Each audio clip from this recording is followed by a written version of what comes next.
जय राम जी की। जेहि विधि नाथ हो ये हित मोरा, करहु सुबेगी दास मैं तोरा।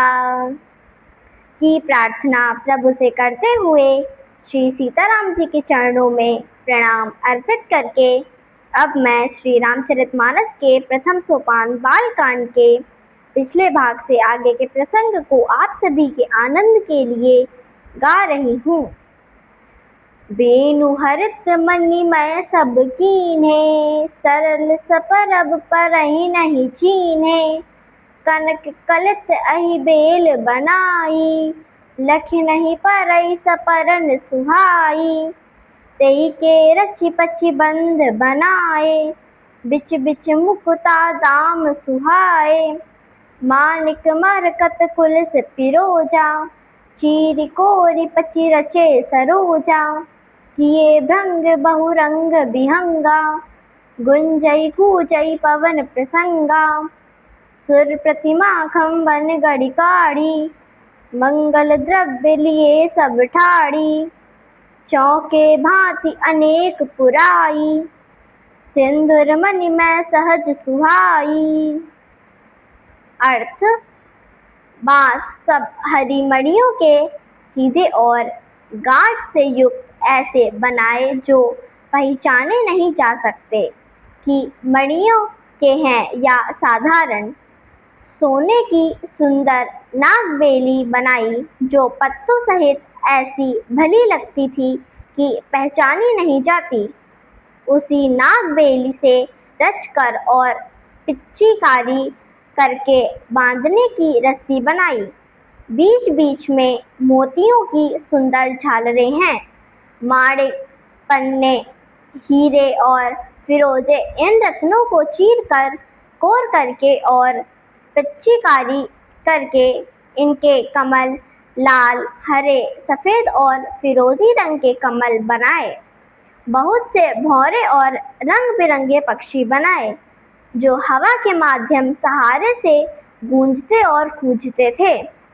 खंभों पर देवताओं की मूर्तियां गढ़कर उकेरी जो सब मंगल द्रव्य के लिए हुए खड़ी थीं। गजमुक्ताओं के सहज और सुहावन अनेकों तरह की चौके बनवाईं। सौरभ पल्लव सुभग सुठी, किए नील मणि कोरी। हेम बौर मरकत गवरी, लसत पाट में डोरी। अर्थ: नीलमणि को कोर करके अत्यंत सुंदर आम के पत्ते बनाए। सोने के बौर, आम के फूल और रेशम की डोरी से बंधे हुए पन्नों के बने फलों के गुच्छे सुशोभित हैं। रचे रुचिर बर बंद निवारे, मनहु मनोभव फंद सवारे। मंगल कलश अनेक बनाए, ध्वज पताक पट चमर सुहाए। दीप मनोहर मणिमय नाना, जाई न बनन विचित्र बिताना। जय मंडप दुल्हिनी बैदेही, सोबर न असिमति कवि केही। दुलहु राम रूप गुण सागर, शोभितानु तिहु लोक उजागर। जनक भवन कै शोभा जैसी, ग्रह ग्रह प्रतिपुर देखिए तैसी। जय तिरहुति तई समय निहारी, तई लघु लगई भुवन दस चारी। जो संपदा नीच ग्रह सोहा, सो बिलोकि सुर रायक मोहा। अर्थ: ऐसे सुंदर और उत्तम बंधनवार बनाए मानो कामदेव ने फंदे सजाए हों। अनेकों मंगल कलश और ध्वजा पताका, पर्दे और चंवर बनाए जिसमें मणियों के अनेकों सुंदर दीपक हैं। उस विचित्र मंडप का तो वर्णन ही नहीं किया जा सकता जिस मंडप में श्री जानकी जी दुल्हन होंगी। किस कवि की ऐसी बुद्धि है जो उसका वर्णन कर सके। जिस मंडप में रूप और गुण के सागर श्री रामचंद्र जी दूल्हे होंगे। वह मंडप तीनों लोकों में सबसे प्रसिद्ध होना ही है। जनक जी के महल की जैसी शोभा है, वैसा ही शोभा जनकपुर के प्रत्येक घर की दिखाई दे रही है। उस समय जिसने तिरहुत को देखा, उस 14 भुवन तुच्छ जान पड़े। जनकपुर में गरीब के घर भी उस समय जो संपदा सुशोभित थी, उसे देखकर इंद्र भी मोहित हो जाता था। बसई नगर जय लच्छी करी, कपट नीर नर बेशु, तेईपुर कै शोभा कहत, सकुचई सारद शेषु। अर्थ, जिस नगर में साक्षात लक्ष्मी जी कपट से स्त्री का वेश बनाकर रहती हैं, उस पूर्व नगर की शोभा का वर्णन करने में सरस्वती और शेष जी भी संकोच करते हैं। पहुँचे दूत रामपुर पावन, हर्षे नगर बिलो की सुहावन, भूप द्वार तिन खबर जनाई, दशरथ नप सुन लिए बोलाई, करि प्रणाम तिन पाती दीनी, मुदित महीप आप उठी लीनी, बारी बिलोचन बाचत पाती, पुलक गात आई भरी छाती, राम लखन उर कर बर चीठी, रही गए कहत न खाटी मीठी, पुण्य धरि धीर पत्रिका बाँची, हर्षी सभा बात सुनि साची, खेलत रहे तहाँ सुधि पाई, आए भरत सहित हित भाई, पूछत अति स्नेह सकुचाई, तात कहाँ ते पाती आई। अर्थ, जनक जी के दूत श्री रामचंद्र जी की पवित्र पुरी अयोध्या में पहुँचे। सुंदर नगर देखकर वे हर्षित हुए। राजद्वार पर जाकर उन्होंने खबर भिजवाई। राजा दशरथ ने सुनते ही बुला लिया। उन्होंने प्रणाम करके चिट्ठी दी। प्रसन्न होकर राजा ने स्वयं उठकर उसे लिया। चिट्ठी बाँचते समय उनके नेत्रों में जल छा गया, शरीर पुलकित हो गया और छाती गर्व से भर गई। हृदय में राम और लक्ष्मण तथा हाथ में सुंदर चिट्ठी है। राजा उसे हाथ में ही लिए रह गए, खट्टी मीठी कुछ भी कह ना सके। फिर धीरज धरकर उन्होंने पत्रिका बोलकर पढ़ी। सारी सभा सच्ची बात सुनकर प्रसन्न हो उठी। भरत जी अपने मित्रों और भाई शत्रुघ्न के साथ जहाँ खेल रहे थे, वहीं समाचार पाकर वे आ गए।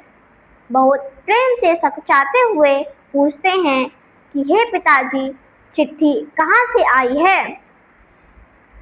कुशल प्राण प्रिय बंधु दो, अहै कहु केहि देश, सुनि स्नेह साने बचन, बाची बहुरी नरेश। अर्थ, हमारे प्राणों से प्रिय दोनों भाई कुशल से तो हैं, और कहिए किस देश में हैं। स्नेह से सने ये वचन सुनकर राजा ने वह पत्रिका दोबारा से पढ़ी। सुनि पाती पुल के दो भ्राता, अधिक स्नेह समात न गाता, प्रीति पुनीत भरत कै देखी, सकल सभा सुन लहु बिसेखी, तपनप दूत निकट बैठारे, मधुर मनोहर बचन उचारे, भौ आकहु कुशल दो बारे, तुम नीके निज नयन निहारे, श्यामल गौर धरे धरु भाथा, बै किशोर कौशिक मुनि साथा, पहिचानो तुम कहूँ सुभाऊ, प्रेम विवश पुनि पुनि कहराऊ, जा दिन ते मुनि गए लवाई, तब ते आज साँच सुधि पाई, कहूँ विदेह कवन विधि जाने, सुन प्रिय बचन दूत मुस्काने। अर्थ, चिट्ठी सुनकर दोनों भाई पुलकित हो गए। स्नेह इतना अधिक हो गया कि वह शरीर में समाता नहीं। भरत जी का पवित्र प्रेम देखकर सारी सभा ने विशेष सुख पाया। तब दशरथ जी ने दूतों को पास बैठाया और मनोहारी मीठे वचन कहे। भैया कहो, दोनों बच्चे कुशल से तो हैं? तुमने उन्हें अपनी आंखों से ठीक तरह से देखा है ना? सांवले और गोरे शरीर वाले वे धनुष और तरकस धारण किए रहते हैं। किशोर अवस्था के हैं, विश्वामित्र मुनि के साथ हैं। तुम उनको पहचानते हो तो उनका स्वभाव कहो। राजा प्रेम के विशेष वश होने से बार बार इस प्रकार पूछ रहे हैं। जिस दिन से मुनि उनको लिवा ले गए थे, तब से आज ही हमने उनकी सच्ची खबर पाई है।